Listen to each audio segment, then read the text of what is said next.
좋으신 우리 주님의 은혜가 오늘 이 시간 우리 모두와 함께 하시기를 바랍니다. 오늘 우리가 함께 나누실 하나님 말씀은 다니엘 10장의 말씀입니다. 다니엘은 모두 4개의 환상을 보았습니다. 우리는 그 가운데 이미 3개의 환상을 살펴봤습니다. 첫 번째 환상은 7장에 나오는 대로 바벨론의 왕이었던 벨사살 왕 원년에 보았던 것이고, 또 두 번째 환상은 8장에 나오는 대로 벨사살 왕 3년에 보았던 것입니다. 그리고 세 번째 환상은 지난 시간 살펴봤던 것처럼 9장에 나오는 메대 사람 다리오 왕 원년에 받은 것이었습니다. 그리고 마지막 네 번째 환상은 10장부터 12장까지 기록되어 있습니다. 말일에 이루어질 일과 큰 전쟁에 대해서 하나님께서 다니엘에게 주셨던 계시의 말씀입니다. 이 마지막 환상은 이스라엘의 역사 진행의 배후에 거대한 영적인 전쟁이 있음을 알게 하며, 세계 역사 속에서 일어나는 여러 가지 정세의 변동들이 사실은 하나님의 큰 구속의 역사 속에 진행되고 있는 그런 부분임을 우리에게 알게 하여 주고 있습니다. 다니엘의 마지막 네 번째 환상을 본 것은 고레스 왕 제3년으로서, 이때는 이스라엘 백성들이 바벨론에서 돌아와 성전을 다시 건축하고 있을 때였습니다. 그들은 고레스의 칙령에 의해서 의욕적으로 성전 재건을 시작했으나 곧 대적들의 방해로 건축이 중단되고 있었을 때였습니다. 당시 다니엘은 80대의 노인이었습니다. 잘 아시는 것처럼 다니엘은 고국인 남유다가 바벨론에 의해서 망해버리고 17살 때 바벨론 포로로 끌려와서 80여사가 될 때까지 온갖 풍상을 다 거치면서도 그는 자기 나라가 망해버린 것에 대해서 어떻게 하면 남유다가 다시 소생할 수 있을까? 어떻게 하면 나라가 다시 회복되고 이스라엘 백성이 예루살렘으로 돌아가서 성전에서 거룩하신 하나님께 제사를 드릴 수 있을까라고 하는 생각을 늘 하고 있었습니다. 오래전부터 하루에 3번씩 예루살렘을 향해 창을 열고 기도하는 다니엘은 하나님의 성전을 향한 간절한 그리움이 있었습니다. 그런 다니엘은 성전 건축이 중단되었다라고 하는 소식을 듣고 슬픔에 잠겨 하나님의 뜻을 알고자 좋은 음식을 멀리하며 기도하고 있었던 것 같습니다. 그렇게 3주가 지냈는데도 응답이 없었습니다. 금식한 지 3주가 되었을 때 다니엘은 영광스러운 천사의 방문을 받게 됩니다. 그리고 천사가 전하고자 하는 메시지는 말일에 이스라엘 백성이 당할 일로서 오래 후의 일이라고 말합니다. 여기서 말일에 대한 일이란 11장에 나오는 사건들을 말하며, 더 나아가서는 12장 초도에 나오는 종말의 때의 일을 말하는 것입니다. 다니엘은 인자와 같은 이의 영광 앞에서 힘이 빠지고 근심이 더하게 됩니다. 그는 영광 앞에서 두려움으로 아무 말도 할 수 없고 힘을 쓸 수 없을 지경이었습니다. 두 제국의 총리를 지낸 80대 다니엘은 사실 산전수전을 다 겪은 사람이었습니다. 그런 다니엘도 하나님이 보여주신 장차 있을 일에 대한 환상을 볼 때 두려울 수밖에 없었습니다. 사랑하고 고국 이스라엘은 온갖 시련 속에 살았습니다. 크고 작은 전쟁에 시달리고 아수르에게 정복당하고 얼마 후 아수르에 멸망시킨 바벨론이 나타납니다.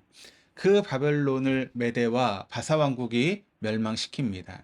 그 바사를 헬라가 멸망시키고 그 헬라를 다시 로마가 멸망시킵니다. 시간이 갈수록 강력한 제국이 나타나고 이스라엘은 도무지 자유를 얻을 수 없을 것 같습니다. 그러니까 이스라엘의 고통은 끝나지 않을 것 같습니다.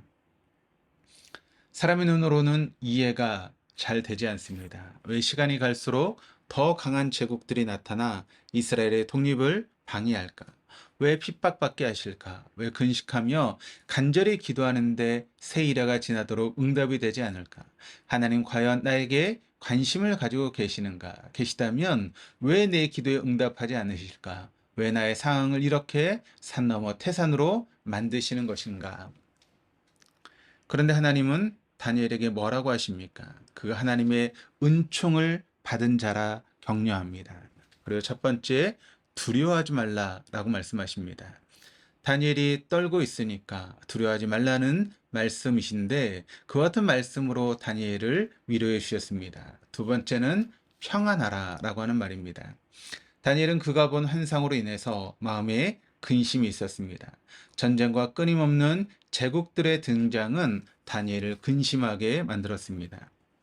예수님은 다니엘의 근심스러운 마음을 아시고 하늘의 평강으로 다니엘의 마음을 채워주셨던 것입니다. 세 번째는 강건하라, 강건하라입니다.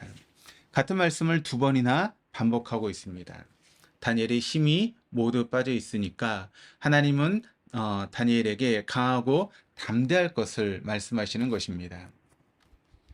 비록 앞으로 큰 전쟁이 있을 것이지만 상황의 변화와 전쟁의 소용돌이 속에서도 역사를 주관하시는 분이 하나님이시기에 두려워하지 말고 평안하라라고 하는 것입니다. 바벨론의 압제로부터 벗어나 바사의 통치를 받으며 성전을 재건했던 이스라엘은 이후에 알렉산더 왕과 셀루커스 왕조의 지배를 받다가 마침내 로마의 지배를 받게 될 것입니다. 그러나 그런 가운데서도 하나님의 계획은 계속 진행되어 나갈 것이며 마침내 약속하신 메시아가 올 것인데 그분이 바로 예수 그리스도이십니다. 이것이 바로 하나님의 섭리와 계획입니다. 이런 하나님의 섭리와 계획을 알게 되면 성도는 겸비해질 수밖에 없습니다. 내 생각은 바벨론이 망하고 이스라엘이 흥하고 바사가 망하고 이스라엘이 번성하고 헬라가 망하고 이스라엘이 독립하고 로마가 망하고 이스라엘이 일어서는 것입니다. 그것이 당연히 믿는 자가 누릴 권리라 생각을 합니다. 그렇게 해주지 않는 하나님은 믿을 필요가 없다라고 생각합니다. 하나님의 계획과 섭리를 이해하지 못했기 때문입니다. 약속된 메시아를 통해 구원을 이루시는 하나님의 계획을 깨닫게 되면 성도는 겸비해질 수밖에 없습니다. 더 중요한 것이 무엇인지 알게 되기 때문입니다. 약속된 메시아를 통해 구원을 이루시는 하나님의 계획을 깨닫게 되면 성도는 겸비해질 수밖에 없습니다. 더 중요한 것이 무엇인지 알게 되기 때문인 것이죠. 하나님께서는 겸비한 자를 귀하게 여기십니다. 다니엘아, 두려워하지 말라. 내가 겸비하게 하기로 결심했던 첫날부터 내 말이 응답받았으므로 내가 내 말로 말미암아 왔느니라. 하나님의 계획과 섭리를 알게 된 다니엘은 하나님 앞에 낮아지고 겸손할 수밖에 없었습니다. 성숙한 신앙인의 표지가 무엇이라 생각하십니까? 기적을 행하고 귀신을 쫓고 예언하고 신기한 능력을 보이는 것입니까? 아닙니다. 그것은 신자의 표시가 아닙니다. 마지막 날에 사람들이 우리가 주의 이름으로 귀신을 쫓고 이적과 기사를 행하나이다 라고 그렇게 이야기를 해도 주님께서는 나는 너희를 도무지 알지 못한다. 불의를 행하는 자여 내게서 떠나라 말씀하셨습니다.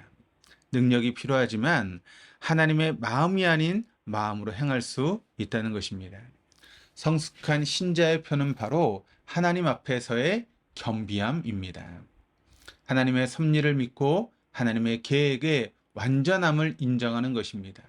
비록 상황이 내 뜻대로 되지 않아도 나에게 유리하도록 상황이 전개되지 않는다 할지라도 내가 드린 기도가 속히 응답되지 않아도 하나님의 완전하심을 인정하고 하나님의 말씀 앞에 자신을 낮추고 순종하는 삶입니다.